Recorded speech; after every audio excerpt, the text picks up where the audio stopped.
اردو سال اول انٹرمیڈیٹ کے آج چوتھے لیکچر پر جا رہے ہیں. عزیز طلباء، صاحب کا لیکچر میں ہم نے آپ کو کتاب کا تعارف کرایا تھا.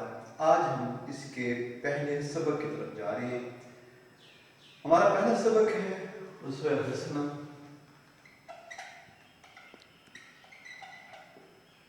صلی اللہ علیہ وآلہ وسلم. بچوں ایک بات یاد رکھنا، یہ جو سبق کا عنوان دیا جاتا ہے جیسا کتاب میں ہو اسے ویسا ہی لکھنا لازم ہے. جیسے اس میں دیے ہے اسوہ حسنہ صلی اللہ علیہ وآلہ وسلم پورا لکھا ہوا ہے تو آپ نے بھی پورا ہی لکھنا ہے. کبھی آپ نے اگر اس طرح سے اس کی علامت لگا دی تو یہ صحیح نہیں سمجھا جائے گا، یہ اس کے غلط سمجھا جاتا ہے. یہ اس بات کو ہمیشہ ذہن میں رکھیے گا. سبق کے عنوان سے ہی آپ ظاہر ہو رہا ہے کہ یہ کس کے بارے میں ہے. اس کے اوپر بعد میں بات کرتے ہیں. پہلے ہم بات کرتے ہیں اس کے مصنف کے حوالے سے. اس کے مصنف ہیں ہمارے پاس سید سلمان ندوی. سید سلمان ندوی ہمارے معروف نثر نگار ہیں. یہ 1884 میں پٹنہ میں پیدا ہوئے. پٹنہ کا ایک گاؤں تھا دینا، وہاں پر پیدا ہوئے. بعد میں انہوں نے اس دور کے مطابق جیسا ہوتا ہے کہ بنیادی تعلیم اپنے گھر میں ہی حاصل کی. مولانا شبلی نعمانی جو ہے انہوں نے ایک ادارہ لکھنؤ میں قائم کیا تھا جس کا نام تھا ندوۃ العلماء. ندوۃ العلماء. یہاں کے پڑھنے والے جو طالب علم جو یہاں سے نکلے فارغ التحصیل ہوئے وہ ندوی کہلاتے تھے. مجھے مظفر گڑھ میں بھی یاد ہے ایک ندوی صاحب بڑے معروف شخصیت گزرے ہیں. اگر آپ واٹر پلانٹ اور یہ ہائی سکول یہ ایکسلنٹ سکول ان کے ساتھ ایک بہت سپر سٹور ہے بڑا سارا فینسی سپر سٹور. جہاں فینسی سپر سٹور بنا ہوا ہے یہیں پر ندوی صاحب رہتے تھے. اور یہ فینسی سپر سٹور جن کا ہے رسول اللہ یہ ان کے والد صاحب تھے. ہم رسول اللہ کہتے تو وہ بھی وہیں سے شاید پڑھے ہوئے تھے. تو ندوی ندوۃ العلماء لکھنؤ کے پڑھے ہوئے طلباء کہلاتے تھے. انہوں نے اپنی قابلیت کی وجہ سے بہت جلد اپنے استاد محترم مولانا شبلی نعمانی جو اردو ادب کے بہت بڑے محقق اور ادیب گزرے ہیں، مولانا شبلی نعمانی ان کو جنہوں نے یہ ادارہ قائم کیا تھا ان کو بڑا جلدی وہ متاثر کر لیا. مولانا شبلی نعمانی نے اپنے اس ہونہار طالب علم کو کی صلاحیتوں سے فائدہ اٹھایا اور ایک ماہنامہ جاری کیا اس دور میں. اس کا نام تھا الندوہ. الندوہ کے عنوان سے ماہنامہ جاری کیا اور اس کا جو ہے ذمہ داری جو ہے وہ سید سلیمان ندوی کو سونپ دی گئی. اور پھر سید سلیمان ندوی صاحب نے اس کو کافی خوبصورت انداز میں آگے چلایا. علامہ شبلی نعمانی نے اپنی زندگی میں بہت سی جہاں کتابیں لکھی. آخر میں انہوں نے سیرت النبی کے عنوان سے سیرت النبی صلی اللہ علیہ وآلہ وسلم کے عنوان سے کتاب لکھی. کتاب کے حوالے سے مواد اکٹھا کیا اور اس کو آغاز کیا. ابھی دوسری جلد پر ہی تھے علامہ شبلی نعمانی کہ وہ اس جہان رنگ و بوجھ سے رحلت فرما گئے، وقضاء الہ کی طرف چلے گئے. تو یہ اس وقت دوسری جلد پر تھے. علامہ مولانا سید سلیمان ندوی صاحب نے وہیں سے شروع کیا اور اس کی باقی جلدیں مواد شبلی نعمانی نے لکھا تھا، اکٹھا کیا تھا، لیکن انہوں نے اسے جاری کیا اسی ترتیب سے جس طرح استاد محترم کے چاہتے تھے. اس کی انہوں نے باقی جلدیں مکمل کی. 6 جلدوں پر مشتمل کتاب جو ہے 6 جلدیں تھیں اس کی، اس میں سے دوسری جلد پر تھے علامہ شبلی نعمانی جب وہ فوت ہوئے، باقی جو ہے کتاب علامہ سید سلمان ندوی صاحب نے مکمل کی۔ اور پھر صرف یہی کچھ ہی نہیں، ان کا جو اور بہت ساری چیزیں جو ہے انہوں نے کئی کتابیں لکھی، مثال کے جس میں سے 2-4 کا نام آپ بتاتے ہیں۔ عربی الفاظ کی جدید لغت جو کہ ہمارے اس میں استعمال میں نہیں آتی، اس دور میں عربی اور فارسی پڑھائی جاتی تھی، تو اس کے حوالے سے انہوں نے لکھی۔ مقالات شبلی نعمانی کے جو لکھے ہوئے مضامین تھے ان کو ایک الگ سے کتابی شکل دی۔ پھر اس کے بعد انہوں نے اپنے جو ان کے خطبات تھے، اپنی تقاریر، ان کو ایک کتابی شکل دی جو خطبات مدراس، میں نے خطبات مدراس کے عنوان سے شائع کیا۔ خطبات مدراس، یہ مدراس ایک شہر کا نام ہے، تو وہ وہاں پر بھی ایک خطبے کو یہ مجموعہ اسے ترتیب دیا۔ اس طرح سید سلیمان ندوی جو ہیں، یہ 1884 میں پیدا ہو کر 1953 میں اس دنیا سے رخصت ہو گئے، اور یہ ان کا ہمارے مصنف کا تعارف تھا۔ ان کا انداز تحریر بہت خوبصورت تھا، رواں، برجستہ، اور سب سے ادبی رنگ لیے ہوئے۔ اس میں ہم یہ نہیں کہتے کہ بہت سلیس، لیکن یہ ضرور ہے کہ عام فہم تھا۔ اسے پڑھتے ہوئے بندے کو بہت کم محسوس ہوتا ہے کہ جناب اس کے لیے ہمیں کوئی لغت تلاش کرنی پڑے گی، لیکن یہ بھی نہیں کہ اتنی آسانی ہو جائے، اتنی سلاست ہو جائے کہ بندے کو اس میں عامیانہ پن محسوس ہو۔ یہ ان کی تاریخ کا، ان کے طرز تحریر کا، ان کا انداز بیان، ان کا اسلوب تھا، جو باقی آنے والے وقت میں بھی بہت سے لوگوں نے اس طرز پر کوشش کی۔ یہ ہمارے مصنف سید سلیمان ندوی کا تعارف تھا۔ اب ہم آتے ہیں، میں اس کو ختم کر رہا ہوں، اس کے بعد ہم آتے ہیں اپنے سبق کے عنوان کی طرف۔ اسوہ حسنہ صلی اللہ علیہ وآلہ وسلم، عنوان سے ہی محسوس ہو رہا ہے کہ یہ کس شخصیت کے بارے میں ہے۔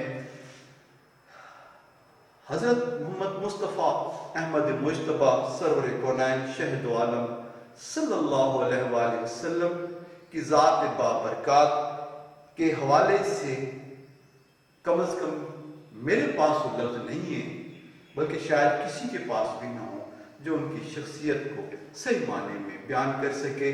جیسا کہ اقبال نے کہا تھا کہ بعد از خدا بزرگ توئی، قصہ مختصر بات یہ ہے کہ اللہ کے بعد کسی کو مقام و مرتبہ حاصل ہے تو یا رسول اللہ صلی اللہ علیہ وآلہ وسلم وہ آپ کی ذات اقدس ہے۔ اب یہ جو ہم نے اس سے اندازہ کریں کہ اس سبق میں ہمارے پاس کیا ہوگا۔ حضرت محمد مصطفیٰ صلی اللہ تعالی علیہ وآلہ وسلم کے حوالے سے چند باتیں کرنا ضروری سمجھتا ہوں۔ آپ دیکھیں کہ اللہ تعالیٰ نے ہر دور میں پیغمبر بھیجے۔ کیوں بھیجے؟ کیا وجہ تھی؟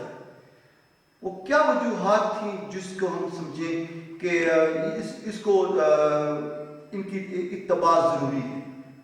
بہت سادہ سا فلسفہ ہے بچوں، آپ اسے سمجھیں تو آپ کو اس سبق کے صرف امتحانی نقطہ نگاہ سے پڑھنے کا مزہ نہیں آئے گا، بلکہ اپنی زندگی کا مقصد بھی سمجھ آ جائے گا اور دنیا میں آنے کا مقصد بھی سمجھ آ جائے گا۔ میں ایک چھوٹی سی مختصر سی بات کرتا ہوں۔ آپ قرآن مجید فرقان حمید اٹھا کر دیکھیں، آپ دیکھیں گے کہ وہاں پر 2 واقعات بیان کیے گئے ہیں تفصیل کے ساتھ، ان کے مختلف اجزاء کو اکٹھا کر کے جو میں نے بیان کر رہا ہوں۔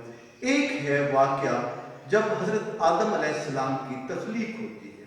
حضرت آدم علیہ السلام کی تخلیق ہوئی تو اللہ تعالیٰ نے جب فرشتوں سے کہا کہ میں زمین پر اپنا نائب بنا کر بھیج رہا ہوں، تو فرشتے بول اٹھے، یا اللہ یہ تو جا کر زمین پر خون خرابہ کرے گا، فساد برپا کرے گا، ہم تیری تسبیح کیا کرتے ہیں، تیری عبادت کرتے ہیں۔ رب کریم نے فرمایا جو بات میں سمجھتا ہوں تم اس کو نہیں سمجھ سکتے۔ اللہ تعالیٰ نے حضرت آدم کی تخلیق کی، پھر تمام فرشتوں کو بلایا اور کہا کہ اور ان سے کچھ سوال پوچھے۔ جب ان سے سوال پوچھا گیا واللہ عالم بالصواب، وہ کیا سوال تھا، تو فرشتے سب بول اٹھے کہ سبحانک لا علم لنا الا ما علمتنا انک انت العلیم الحکیم، کہ پاک ہے تیری، اے ہمارے اللہ، اے ہمارے رب، پاک ہے تیری ذات، ہم تو صرف وہی کچھ جانتے ہیں جو تو نے ہمیں علم عطا کیا، اور تم کچھ نہیں جانتے، اور تو بڑا علم والا اور بڑی حکمت والا ہے۔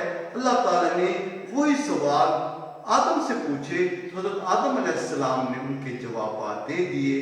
جب ان کے جوابات دے دیے تو اللہ تعالیٰ نے کہا دیکھا میں نہیں کہتا تھا کہ تم اس چیز کو نہیں سمجھتے جو میں سمجھتا ہوں، تو اب سب اس کے آگے سجدے میں جھک جاؤ۔ اس وقت حضرت آدم سے پہلے جو مخلوقات تھیں ان میں فرشتے اور جن بھی تھے، انہی جنوں اور جنات میں سے ابلیس نامی ایک بہت بڑا جن جو ہے وہ اپنے زہد و عبادت، تقوی، علم کی وجہ سے مقام و مرتبہ پاتے پاتے بڑا مقام حاصل کر گیا تھا، حتیٰ کہ کہا جاتا ہے کہ وہ فرشتوں کا بھی استاد مقرر ہو گیا تھا۔ جب کہا گیا کہ سجدہ کرو تو ابلیس نے انکار کیا، فاستکبروا، بس اس نے تکبر کیا، ان کنتم من الظالمین، اور ظالموں میں سے ہو گیا، راہ کھوٹا کر بیٹھا۔ جب اس نے یہ مقام و مرتبہ حاصل کرنے کے بعد رب کریم کی ایک بات نہیں مانی، اس نے خدا نخواستہ یہ نہیں کہ اب اس نے اللہ تعالیٰ کو سجدہ کرنے سے انکار کیا تھا، اس نے اللہ تعالیٰ کے اس بندے کو سجدہ کرنے سے انکار کیا تھا۔ بات یہ ہے کہ اس نے اللہ تعالیٰ کو مسجود مان لیا تھا، معبود نہیں مانا تھا۔ اگر معبود مان لیتا تو پھر اس کی ہر بات مانتا۔ انشاءاللہ آگے ہم بتائیں گے کہ معبود اور مسجود میں کیا فرق ہوتا ہے۔ اللہ معبود ہے تو اس نے اللہ تعالیٰ کو معبود نہیں مانا، محبوب نہیں مانا، اس نے صرف مسجود مانا کہ نہیں تیرے سوا کسی اور سجدہ نہیں کرتا میں۔ انجام کا اس نے وہی غلطی کی۔ آپ دیکھیں ابلیس کی پوری لائف ہسٹری جو سابقہ تھی، اس نے کہیں پر بھی کوئی غلطی نہیں کی، صرف ایک غلطی کی، اللہ کا ایک حکم نہیں مانا، تو انجام کیا ہوا کہ اسے نکال دیا گیا، ان کنتم من الظالمین، اور وہ ظالموں میں سے ہو گیا۔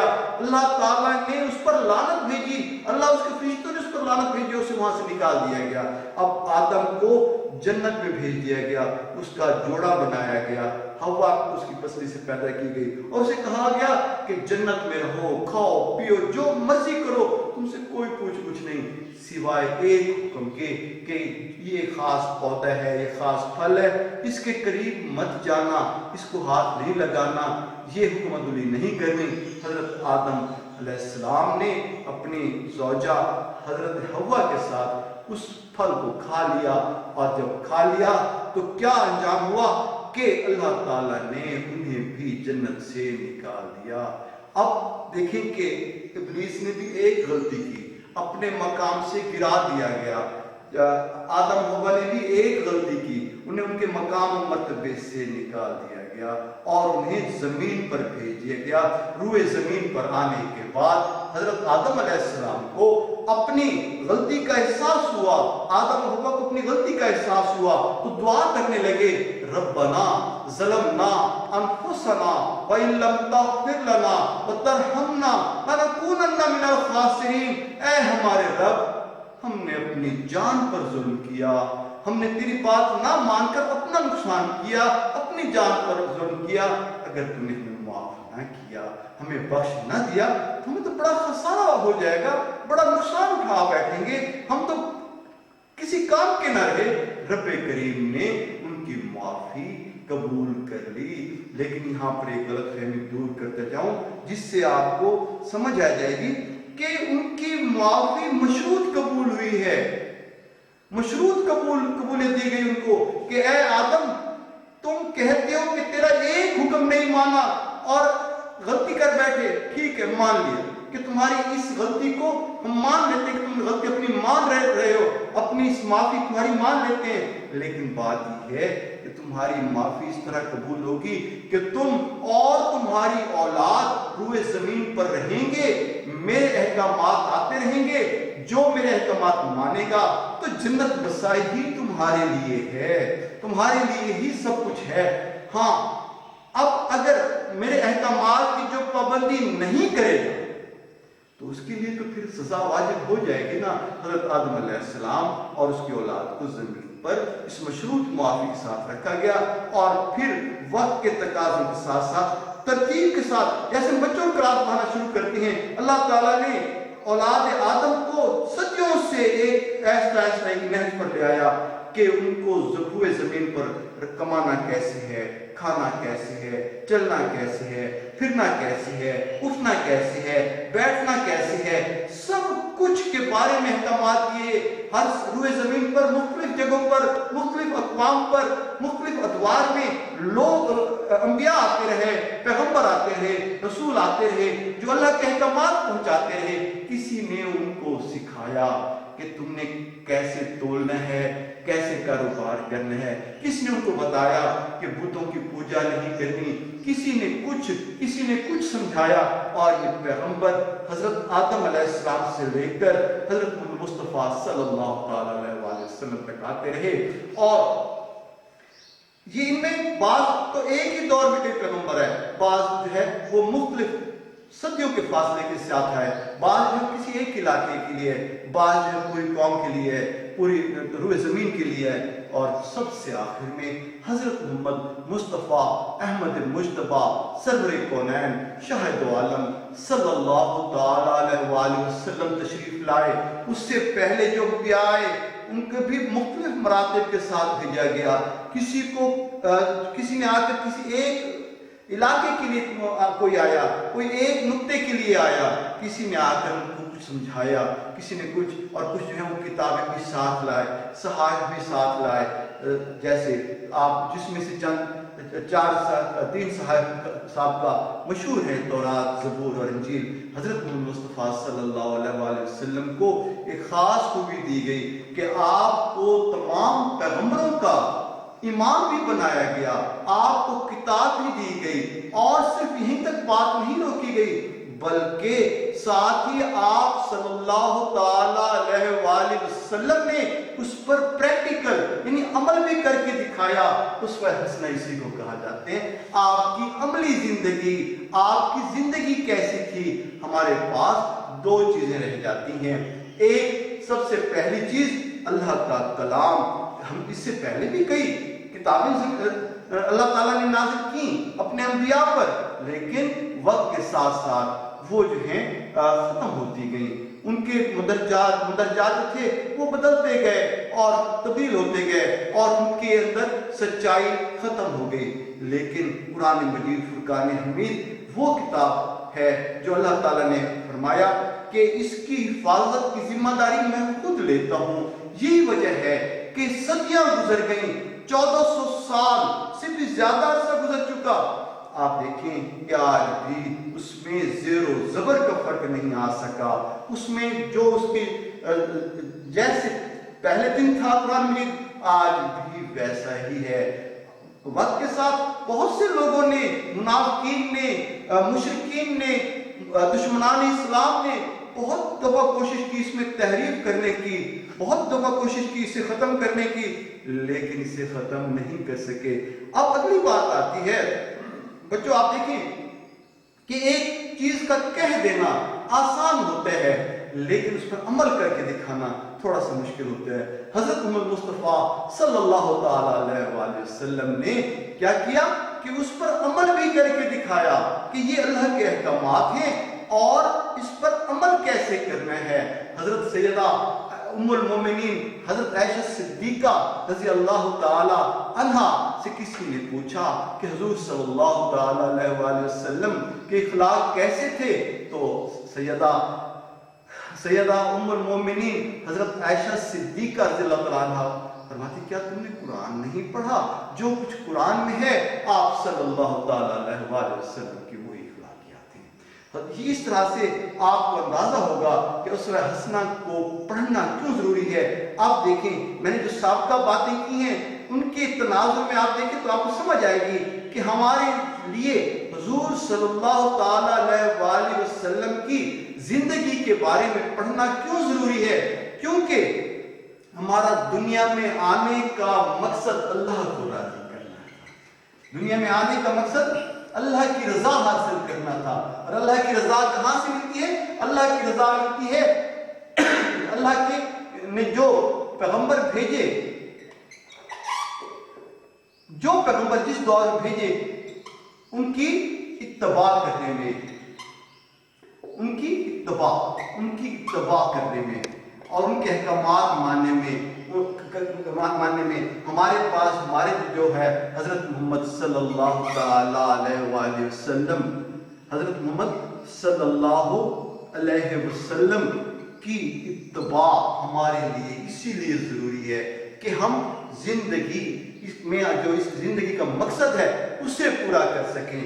اور بچوں یاد رکھو کہ زندگی کا مقصد سے مراد صرف یہ نہیں ہے کہ کوئی حضور صلی اللہ تعالیٰ علیہ وآلہ وسلم نے ہمیں کوئی عبادات کا مجموعہ دے دیا کہ بس یہ جناب آؤ ایک نماز پڑھ لو آپ کا کام نہیں۔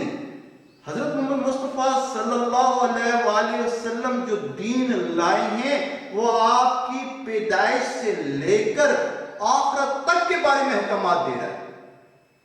پیدائش سے لے کر آخرت تک کے بارے میں احکامات دے رہا ہے۔ کوئی دین ایسا نہیں ہوگا جو ہر چیز بیٹھا سکھا رہا ہو، کوئی ایسا نبی نہیں گزرا ہوگا جو ہر بات بیٹھا سکھا رہا ہو کہ بھائی بچپن ہے تو کیسا ہو، ماں کے دودھ، ماں کے رحم میں آنے سے لے کر پھر دنیا میں آنا، پھر ماں کا دودھ پینا، پھر بچپن کیسے گزارنا ہے، لڑکپن کیسے گزارنا ہے، جوانی کیسے گزارنی ہے، بڑھاپا کیسے گزارنا ہے، کمانا کیسے ہے، کھانا کیسے ہے، خرچ کیسے کرنا ہے، ہنسنا کیسے ہے، رونا کیسے ہے، بیمار ہو تو کیا کرنا ہے، صحت مند ہو تو کیا کرنا ہے، علم کیسے حاصل کرنا ہے اور علم کو کیسے استعمال کرنا ہے۔ پھر صرف یہیں پر زندگی ختم نہیں ہو رہی کہ یہ جو کچھ زندگی گزار رہے ہو اس سب کو یہ بھی بتا رہے کہ ریکارڈنگ ہو رہی ہے۔ جیسے آپ میری بات سن رہے ہیں، میری ریکارڈنگ کر رہے ہیں، کیا خیال ہے آج سے اگر ہم 100 سال پہلے چلے جائیں، سن 1800 کچھ میں چلے جائیں، کیا یہ ریکارڈنگ ہوتی تھی؟ اس وقت اگر کوئی بتاتا کہ جو کچھ آپ کا ریکارڈ کوئی مانتا نہ مانتا، لیکن آپ دیکھیں کہ آج ہم جو کچھ کہتے ہیں یہ ریکارڈنگ ہو رہی ہے۔ اس اللہ تعالیٰ کے علم کتنا وسیع ہوگا، جو کچھ ہم کرتے ہیں وہ ریکارڈ ہو رہا ہے۔ اور پھر جب یہاں سے قبر میں جائیں گے اس کے بارے میں بتایا گیا، پھر روز حشر جو کچھ ہوگا وہ بتایا گیا، پھر ہمارے نامہ اعمال میں بتایا جائے گا وہ پتہ کیا ہوگا۔ لیکن اب اس سے سمجھ آتی ہے کہ وہ سب کچھ ہمارے سامنے پیش کر دیا جائے گا۔ جب ہم کہتے ہیں نا کہ جناب سنتے ہوں گے قرآن مجید میں بھی آتا ہے کہ جناب آپ کی گواہی ہمارے ہاتھ اور پاؤں اور جسم دے گا، تو وہی ہوگا، وہاں پر ہماری ویڈیو چلا دی جائے گی شاید، اور پھر وہاں پر ہم کچھ بول بھی نہیں سکیں گے، ہم جھوٹ بھی نہیں بول سکیں گے۔ حضرت محمد صلی اللہ تعالیٰ علیہ وآلہ وسلم ہمیں یہی سکھانے کے لیے کہ اے مسلمانوں، اے اللہ کے بندو، زندگی کیسے گزارنی ہے۔ اب اگلی بات آتی ہے کہ زندگی میں گزارنے کے لیے ہمیں ایک نمونہ چاہیے ہوتا ہے۔ وہ کیسا چاہیے؟ وہ ایسا ہو جس کا ہر لمحہ ہر بندے کے لیے کوئی نہ کوئی سبق موجود ہو۔ آپ دیکھیں دنیا کے بڑے بڑے رہنما گزر گئے، بڑے بڑے رہنما گزر گئے، کوئی بھی ایسا نہیں ملے گا جس کی زندگی میں ہر قسم کا نمونہ موجود ہو۔ صرف اور صرف حضور صلی اللہ تعالیٰ علیہ وآلہ وسلم کی حیات طیبہ ہے کہ جس میں ہمیں زندگی کا ہر نمونہ ملتا ہے۔ ہم تھوڑا سا آگے اور بڑھتے ہیں۔ آپ دیکھیں کہ اسوہ حسنہ صلی اللہ علیہ وآلہ وسلم کس لیے؟ ہماری اخلاقیات کو سنوارنے کے لیے، اخلاقیات کو سنوارنے کے لیے۔ اگر ہم اپنی اخلاقیات کو نہیں سنوارتے پھر کوئی فائدہ نہیں۔ نمازیں پڑھتے رہو، روزے رکھتے رہو، حج کرتے رہو، کوئی فرق نہیں پڑتا۔ اخلاقیات کیا چیز کا نام ہے؟ اخلاقیات چیز حضور صلی اللہ تعالیٰ علیہ وسلم کو قرآن میں کلام پاک میں رب کریم نے کیا فرمایا؟ جو اس کا مفہوم بنتا ہے کہ ہم نے تمہیں اخلاق کے بلند ترین مقام پر پہنچا دیا. اخلاق کیا ہے؟ اخلاق ہے زندگی میں جو کچھ آپ بولتے ہیں اور جو کچھ کرتے ہیں بلا تردد یاد رکھیے گا، جس میں کوئی بناوٹ نہیں، کوشش نہیں، جو آپ کی زندگی کا حصہ ہے، تو ان افعال و اقوال کے مجموعے کو اخلاقیات کہتے ہیں. اور وہ افعال و اقوال کا وہ مجموعہ، وہ اخلاقیات جو ہے حضور صلی اللہ تعالی علیہ وسلم کی زندگی کے مطابق ہے، تو آپ بہترین اخلاق کے مالک ہیں. حضور صلی اللہ تعالی علیہ وسلم ہمیں یہی سکھانے کے لیے. اور اگر ہم کہیں کہ نہیں یار یہ تھوڑا سا یہ دنیا ہے اور یہ صرف مغربی نظریے ہے، ہمارا اس سے کوئی تعلق نہیں. نہ کبھی کوئی مسلمان ریجڈ ہوتا ہے، نہ کوئی مسلمان کبھی بھی روشن خیال ہوتا ہے. مسلمان صرف اور صرف مسلمان ہوتا ہے. وہ دور جدید کے کوئی بھی دور آ جائے، اس کے پاس حضور صلی اللہ تعالی علیہ وسلم کی حیات طیبہ میں سے ضرور بالضرور اس میں سے نمونہ مل جائے گا، اس میں سے احکامات مل جائیں گے. میں آپ کو اس کی ایک مثال یوں سمجھاتا ہوں. حضور صلی اللہ تعالی علیہ وسلم کے ہمارے پاس سوال آتے رہتے ہیں، تو ہم اس کے جواب، یہ الگ بات ہے بعض سوالوں کے جواب ہمارے پاس نہیں ہوتے، یہ ہماری کمی نہیں ہو سکتی ہے، لیکن اس سے یہ مراد ہرگز نہیں کہ حضور صلی اللہ علیہ وسلم نے اس کے بارے میں احکامات نہ دیے ہوں. میں ایک مثال دیتا ہوں. یہ چشمہ حضور صلی اللہ تعالی علیہ وسلم کے دور میں نہیں تھا. اب دور جدید میں آ گیا. اب مجھ سے پوچھا جائے یار اچھا چلو یہ بتاؤ کہ حضور یہ دین کے مطابق چشمے کو کیسے فولڈ کرنا چاہیے، بتاؤ جی. حضور بھائی واضح، حضور صلی اللہ تعالی علیہ وسلم نے جس طرح ہمیں لباس پہننا سکھایا، یہ چیزیں کہ لباس اسے فولڈ کرنا ہے، دائیں سے فولڈ کرنا شروع کریں، جب کھولا جائے گا لیفٹ سے شروع ہوگا. آپ دیکھیں ہم لباس کسی طرح پہنتے ہیں، ایک آپ پاجامہ پہنے، کرتا پہنے، پہلے دائیں سائڈ سے شروع کرتے ہیں، لیفٹ پہ ختم کرتے ہیں، جب اتارنا شروع کرتے ہیں لیفٹ سے اتارتے ہیں، دائیں پہ ختم کرتے ہیں. تو جدید موبائل آ گیا جی، اسے کیسے استعمال کریں؟ واضح قرآن مجید میں ہمیں بتا دیا گیا کہ ہے کہ اس میں دو چیزوں کا خیال رکھو کہ اس میں دکھاوا نہ ہو، فضول خرچی نہ ہو. آپ استعمال کرو کوئی بھی چیز، فضول خرچی نہ ہو، دکھاوا. حضور صلی اللہ علیہ وسلم نے سکھا دیں. اب اس میں آپ اس فارمولے کو اس پر پٹ کر دیں کہ کیا آپ دکھاوا کر رہے ہیں یا فضول خرچی تو نہیں کر رہے. کوئی حد نہیں کریں. آپ بڑے سے بڑی گاڑی لیں، اگر آپ کی ضرورت ہے، دکھاوا نہ ہو، فضول خرچی نہ ہو، آپ کی ضرورت پوری کرتی ہے چھوٹی اسے پورا کر لیں. آپ دیکھیں کہ ہر چیز ملے گی. میں نے دو مثالیں دی ہیں، اس طرح ہر چیز ملے گی. کہیں بھی آپ کو نہیں ملے گا نا وہ جناب یہ شاید پیمائشیں نہیں ملے گی، بلکہ احکامات ملیں گے اور واضح ملیں گے. اور انشاءاللہ یہ اگلے لیکچر میں ہم آپ کو سبق میں مزید آگے